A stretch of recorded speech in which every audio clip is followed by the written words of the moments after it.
जैसे कि हम पढ़ रहे थे सेल के बारे में, तो अब हमारा नेक्स्ट टॉपिक, वैसे तो मैंने पहले भी बताया था कि प्लाज्मा मेम्ब्रेन के बारे में हम पढ़ रहे थे, ठीक है। आज उसका हमने क्या पढ़ने, फंक्शन पढ़ रहे हैं कि वो कैसे कैसे अपना फंक्शन परफॉर्म करते हैं। तो हम जब प्लाज्मा मेम्ब्रेन के बारे में पढ़ा था, वो हमने क्या पढ़ा था, प्लाज्मा मेम्ब्रेन हमारी क्या होती है, आउटर लेयर होती है, आउटर लेयर होती है।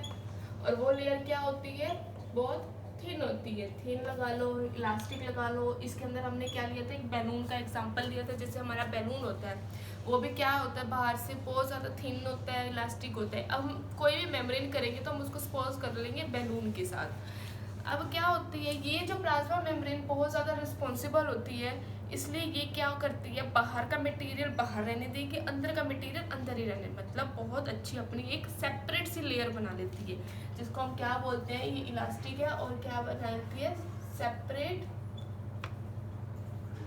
The distinct content of the cell. उसके बाद क्या करती है, ये क्या होती है, ये बहुत ज़्यादा, मतलब ये सेपरेट बना रही है, तो इसका मतलब ये नहीं है कि ये आइसोलेटेड भी कह सकते हैं हम इसको, कोई आइसोलेटेड नहीं बोल सकते। तो ये क्या करती है, एक सेपरेट करती है अपना कंटेंट को ही। और दूसरा क्या करती है, ये इट प्रोवाइड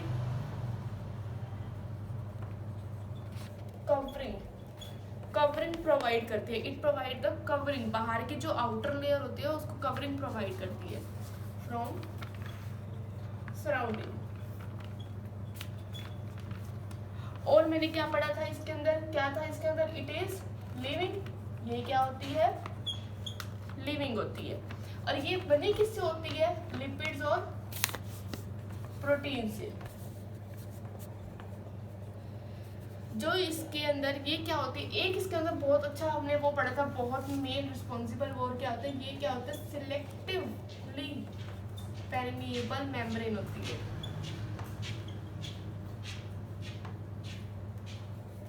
मतलब क्या करती है, ये बहुत चूजी टाइप की होती है, कि मतलब अगर इसके पास सोल्यूट के पार्टिकल्स हैं प्लस सॉल्वेंट के हैं, दो पार्टिकल्स हैं, तो ये क्या करेगी, बहुत चूजी है, सिर्फ सॉल्वेंट के पार्टिकल्स को ही परमिशन देगी, इनको ही कहेगी कि तुम जाओ, इनको क्या कहेगी, नहीं जाने देगी। तो ये बहुत ज़्यादा क्या है, सिलेक्टिव करती है, नेचर में क्या है, ये सिलेक्टिव नेचर की, सिलेक्टिव परमिएबल मेम्ब्रेन है। It facilitates the movements of selective material. हम इसके अंदर लिख सकते हैं, इट फैसिलिटेट्स सिलेक्टिव मटेरियल। अब जो इसकी डिस्कवरी थी वो किसने करी थी, इसकी डिस्कवरी जो थी, इसका जो स्ट्रक्चर था, हमें पता कैसे चला प्लाज्मा मेम्ब्रेन का, किसने बताया था, हमारा क्या था, एक साइंटिस्ट था जिसका नाम था सिंगर एंड नाइक्लोसन। इसने कब डिस्कवरी करी थी, 1972 में करी थी। इसने क्या मॉडल बताया था, फ्लूइड मोसेसिक मॉडल बताया था। फ्लूइड मोसेसिक मॉडल का एम ही क्या था, to find out the, aim क्या था, to find out the structure of plasma membrane.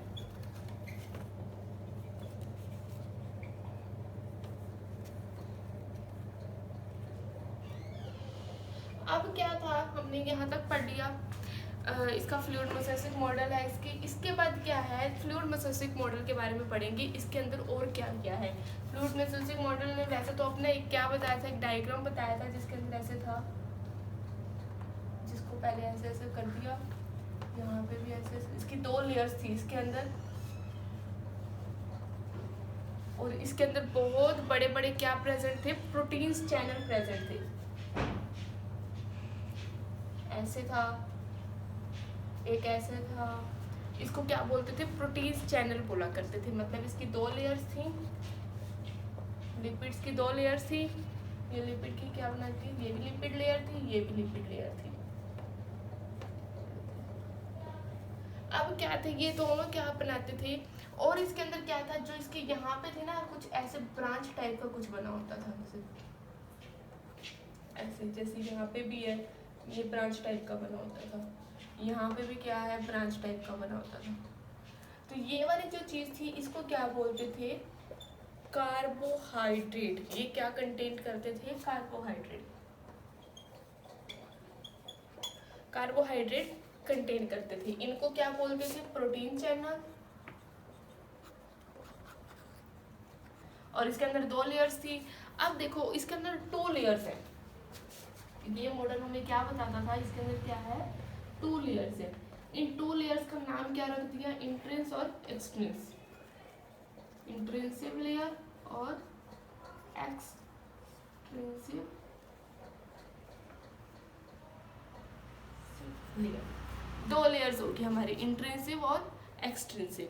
अब ये दोनों लेयर का क्या था, अपना ही अपना अलग अलग काम था। तो हमारा जो ये मॉडल था मैंने इसके अंदर बताई 2 लेयर्स हैं। और क्या है, जो इसके अंदर सेल मेम्ब्रेन है वो किससे बनी हुई है, प्रोटीन से बनी हुई है।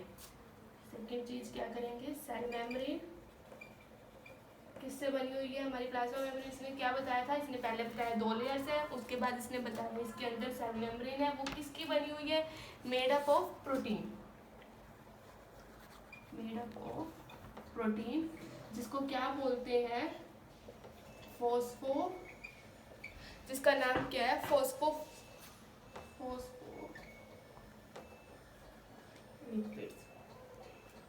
फॉस्फोलिपिड्स बोलते हैं जिसका नाम है।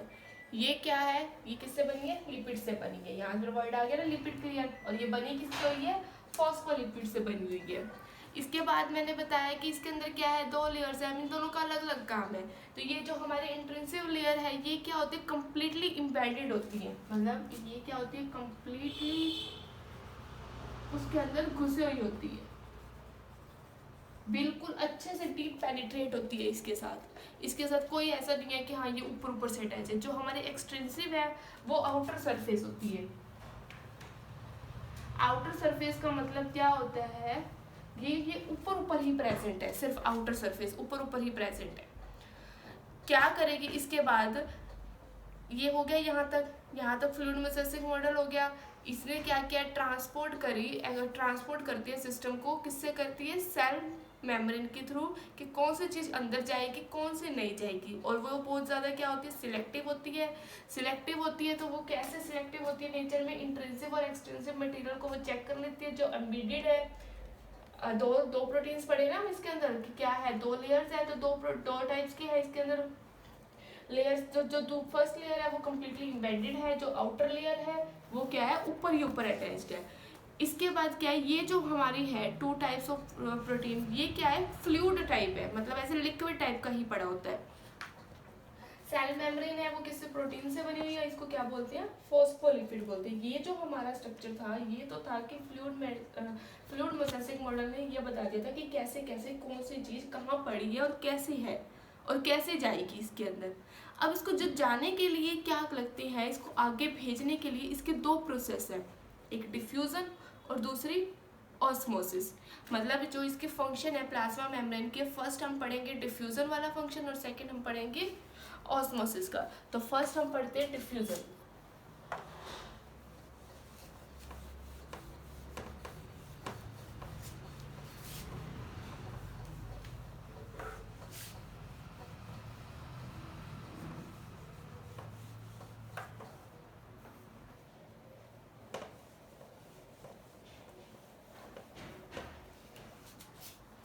डिफ्यूजन प्रोसेस के अंदर क्या होता है कि मॉलिक्यूल्स का क्या होता है, ट्रांसपोर्टेशंस होता है। फर्स्ट हमारा फंक्शन आएगा, फंक्शंस में हम क्या करेंगे, डिफ्यूजन करेंगे। अब ये डिफ्यूजन प्रोसेस होती कैसे है, कि सबसे पहले तो डेफिनेशन क्या होती है कि जब भी हायर रीजन से लोअर रीजन में कोई भी मॉलिक्यूल जा रहा है तो उसको क्या बोलते हैं, डिफ्यूजन बोलते हैं। डिफ्यूजन होती कैसे, सपोज मैंने इसका एक एक्सपेरिमेंट ले लिया कि मैंने एक जार ले लिया ऐसे, इसके अंदर मैंने क्या किया, वाटर था, वाटर के ऊपर मैंने क्या करी, थोड़ी सी इंक गिर दी। अब कुछ टाइम बाद आप देखोगे लेटर, इसके अंदर क्या होगा, ये जो इंक है पूरी अच्छे से क्या हो जाएगी, डिसॉल्व हो जाएगी। मतलब इंक के पार्टिकल वाटर के साथ मिक्स हो जाएंगी, ये डिसॉल्व होगी। ऐसा क्यों हुआ, ऐसा इसलिए हुआ जो हमारे इंक के पार्टिकल्स थे उनके पास उनके पास क्या थी, हाई कंसंट्रेशन से उनके पास लो कंसंट्रेशन जाने की पावर थी। मतलब कि क्या होता है डिफ्यूजन प्रोसेस, क्या होता है मॉलिक्यूल्स की आदत होती है कि वो क्या करते हैं, वो हाई कंसंट्रेशन से लो कंसंट्रेशन के बीच में जाते हैं। जो इंक के हमारे पार्टिकल्स थे वो उन्होंने क्या किया, हाई कंसंट्रेशन से किसमें चले गए, लो कंसंट्रेशन में चले गए। तो ये इसी वजह से क्या होगा, ये इसके साथ मिक्स हो जाए। तो हम इसकी डेफिनेशन लिख सकते हैं, अ spontaneous movement of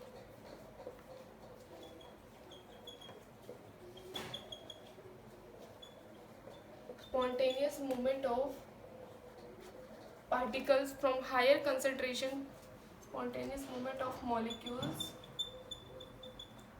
from higher concentration to lower concentration। तो उसको क्या बोलते हैं हम, डिफ्यूजन बोलते हैं। अब ये जो हमारी डिफ्यूजन है, ये मतलब डिफ्यूजन है किसी में भी हो सकती है, गैसेस में भी हो सकती है, लिक्विड में भी हो सकती है, सॉलिड में भी हो सकती है। एग्जाम्पल हम लेते हैं, जैसे हमने इसका रेट ऑफ डिफ्यूजन चेक करना है कि किसके अंदर कितनी होगी। अब हम देखते हैं इसमें, जैसे अब गैस है, एक लिक्विड है और दूसरी क्या है, सॉलिड है। जो गैसेस के मॉलिक्यूल्स होते हैं बहुत ज़्यादा आपस में क्या होते हैं, वीकली बॉन्ड होते हैं। इनका मतलब इनके अंदर जो गैस के मॉलिक्यूल्स क्या होते हैं, इधर उधर इजली से घूमते हैं। एक मॉलिक्यूल यहाँ पे है, दूसरा मॉलिक्यूल वहाँ पे है। इसके ऊपर क्या होते हैं, मॉलिक्यूल्स क्या होते हैं, वीक बॉन्ड के होते हैं। मतलब ये इजली से आपस में एक दूसरे का साथ छोड़ देते हैं, इनको कोई दिक्कत नहीं है। अगर हम इसका साथ तोड़े ये टूट जाते हैं, ये अपना इजली साथ छोड़ देते हैं। जैसे मैंने एक अगरबत्ती जलाई तो पूरे रूम में फैल गई। इसका मतलब क्या है, ये बहुत इजीली ज़्यादा क्या हो रहे हैं, डिफ्यूज हो रही है। तो इसका वीक बॉन्ड है, ब्रेक हो रहे हैं इनके बॉन्ड, तभी वो ज़्यादा क्या हो रहे हैं, डिफ्यूज हो रहे हैं। तो इसका वीक बॉन्ड की वजह से क्या होता है, ये इसकी डिफ्यूजर क्या है, बहुत ज़्यादा हाई है। अब लिक्विड है, इसके इंटरमीडिएट लगा लो, ज़्यादा भी है थोड़े भी है, बीच का बॉन्ड है, मीडियम बॉन्ड होती है इसकी। कुछ तोड़ते भी हैं, कुछ नहीं भी तोड़ते। उसके बाद क्या है, जो हमारे सॉलिड है, ये बहुत ज़्यादा स्ट्रॉन्गली बॉन्ड होते हैं। इनके क्या होते हैं, स्ट्रॉन्ग बॉन्ड होते हैं। तो हमें यहाँ से पता चला है, अगर ये स्ट्रॉन्ग बॉन्ड रहेंगे तो ये आपस में अपने साथ नहीं छोड़ेंगे, तो मतलब इसमें क्या है, डिफ्यूजन बहुत कम होगी। तो मतलब सबसे ज़्यादा हमारी डिफ्यूजन किस में आ गई, गैसेस में, फिर लिक्विड में, फिर सॉलिड में। जितना कम बॉन्ड उतनी ज़्यादा डिफ्यूजन, उतनी इजीली ज़्यादा वो क्या आएगी, जैसे अब रूम में हमने कैंडल जला दिया, वो उतनी ज़्यादा फैल जाएगी। लिक्विड भी क्या है, मीडियम है, मीडियम बॉन्ड शो करता है। सॉलिड क्या है, जब पार्टिकल्स ही नहीं आपस में टूटेंगे, वो एक ही जगह ही पड़े रहेंगे, तो वो रूम में फैल जाएंगे, नहीं फैलेंगे ना। तो सॉलिड में क्या है, डिफ्यूजन कम होती है।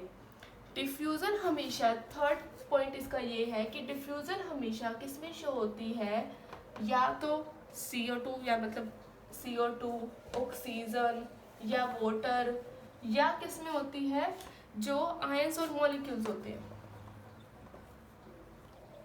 इन्हीं में ही डिफ्यूजन हमेशा शो होती है। तो हमने क्या पढ़ा, फर्स्ट हमारा जो फंक्शन है डिफ्यूजन का, कि कैसे प्लाज्मा मेम्ब्रेन अंदर से बाहर चीज़ों को ट्रांसफ़र करती है, किसके थ्रू करती है, फर्स्ट डिफ्यूजन के थ्रू करती है। डिफ्यूजन में मैंने इंक का एग्जांपल लिया, इंक को डिसॉल्व कर दी तो क्या हुआ, वो डिसॉल्व होगी। क्यों डिसॉल्व होगी, हायर कंसनट्रेशन से लोअर कंसनट्रेशन में जाएगी। इसके मैंने देखा कि अब क्या है, ये तो चलो लिक्विड का प्रोसेस था, मैंने अब गैस लिक्विड तीनों ले ली। तीनों में लेने से क्या हुआ, इसने क्या किया, वीक बॉन्ड होता है तो इसलिए ये इजीली डिफ्यूज हो जाती है। इंटरमीडिएट बॉन्ड होता है तो इसका मतलब क्या होती है, इसके अंदर बहुत होती है पर ना के बराबर होती है, मतलब हो जाती है, बीच बीच की होती है।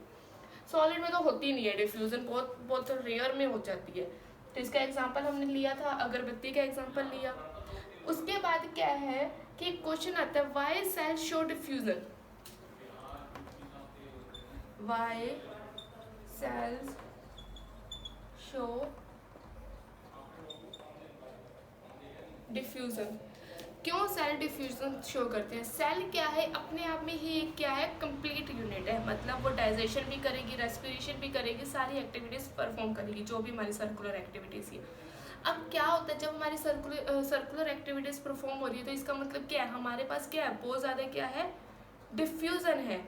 और बाहर क्या है हमारे, अगर हमारे पास मतलब हमारे पास बहुत ज़्यादा क्या है, सॉरी डिफ्यूज़न नहीं है, कार्बन डाइऑक्साइड है हमारे अंदर, बहुत ज़्यादा क्या है, कार्बन डाइऑक्साइड है, वो ऑटोमेटिक क्या करेगी, बाहर आ जाएगी। अंदर से बाहर तो जाती है कार्बन डाइऑक्साइड, बाहर अंदर से जाएगी बाहर निकलेगी। जब वो बाहर निकलेगी तो बाहर क्या है, लो है, अंदर अगर हाई है बाहर क्या है, लो है। तो यहाँ से क्या होएगा, हाई से लो कंसंट्रेशन में जाएगी तो क्या होती है, हमेशा डिफ्यूजन प्रोसेस होती है। तो मैं इसमें लिखूंगी कि सेल क्या है, अपने आप में एक कंप्लीट यूनिट है, ये हमारी लाइफ बनाती है। तो सेल का काम क्या होता है, एक्टिविटीज परफॉर्म करना, सर्कुलर एक्टिविटीज।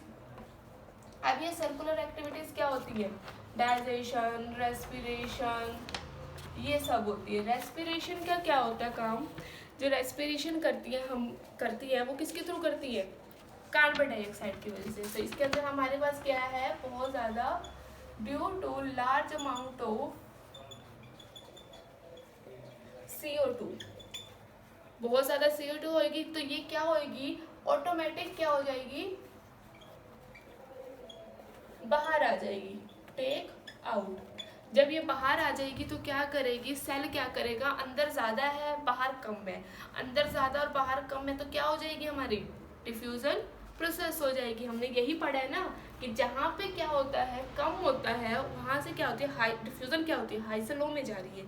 अब सपोज इसके पास क्या है, बाहर के इन्वायरमेंट के पास सेल कम है और सेल के पास अंदर बहुत है डिफ्यूज, मतलब बहुत है कार्बन डाइऑक्साइड, तो ये क्या करेगा, तो सेल ऑटोमेटिक बाहर कर देगा CO2 को। ये कहाँ से चल जाएगी, सेल के पास क्या है, हायर CO2 है, तो ये हायर CO2 से किस में चल जाएगी, लो में चल जाएगी, हायर से लोअर में जाती है, क्योंकि बाहर क्या है, कम है कंसेंट्रेशन CO2 की।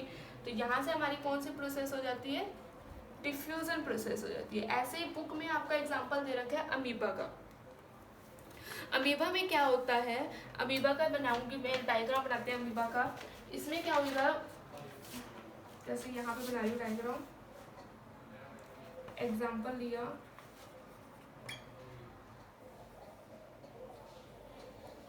ये क्या है, मेरा अमीबा है, ये अमीबा सेल है, यहाँ पे क्या है, मोर CO2 है, बहुत ज़्यादा है, मोर ऑक्सीजन है। ऑक्सीजन का एग्जांपल लेते हैं हम, अमीबा के पास बाहर ऑक्सीजन ज़्यादा है, यहाँ क्या है, लेस ऑक्सीजन है। ये मेरा क्या है, अमीबा। तो सेल क्या करेगा, मोर बाहर है, लेस अंदर है, तो हमारी डिफ्यूजन प्रोसेस कहाँ से होगी, मोर टू या लेस टू मोर होगी। तो हमारी डिफ्यूजन प्रोसेस होगी मोर टू लेस, मतलब यहाँ से गई फिर यहाँ पे आई, ठीक है, ऊपर से नीचे की तरफ होगी। तो हमारी कौन सी प्रोसेस हो जाएगी, मोर टू लेस होगी, तो इसको क्या बोलते हैं, डिफ्यूजन। ऐसे क्या होती है, अमीबा भी क्या करता है, एक अपना यूनिसेलुलर ऑर्गेनिज्म है, ये भी क्या शो करता है, हमें डिफ्यूजन प्रोसेस शो करता है। तो हमने समरी में हमने क्या पढ़ा कि इन शॉर्ट हमारा सारा क्या प्रोसेस है, कि मॉलिक्यूल्स की आदत होती है अपना डिसॉल्व होने की, हायर कंसंट्रेशन से लोअर कंसंट्रेशन जाने की। तो वो कैसे जाते हैं, डिफ्यूजन प्रोसेस के थ्रू जाते हैं। जब सेल करते हैं अपना डिफ्यूजन प्रोसेस प्लाज्मा मेम्ब्रेन के थ्रू करते हैं, तो उन्होंने क्या किया, सबसे पहले अपना कैसे किया डिफ्यूजन प्रोसेस, सेल के थ्रू। अंदर हमारे ज़्यादा है डिफ्यूजन, अंदर हमारे कार्बन डाइऑक्साइड ज़्यादा है, बाहर क्या है, कम है। तो वो अंदर से बाहर जाने के लिए क्या करेंगे, जहाँ जिसको नीड होती है हम वहीं जाते हैं ना। तो वैसे डिफ्यूजन क्या करता है, उसको ज़रूरत है लो वाले एरिया को, तो वो क्या करता है, बाहर निकलते हैं। तो वहाँ से क्या होता है, ये हायर से लोअर में जाता है, उसको ये होता है कि बैलेंस हो जाए सब कुछ। तो वहाँ इसको क्या, इस सारे प्रोसेस को हम क्या बोलते हैं, डिफ्यूजन बोलते हैं।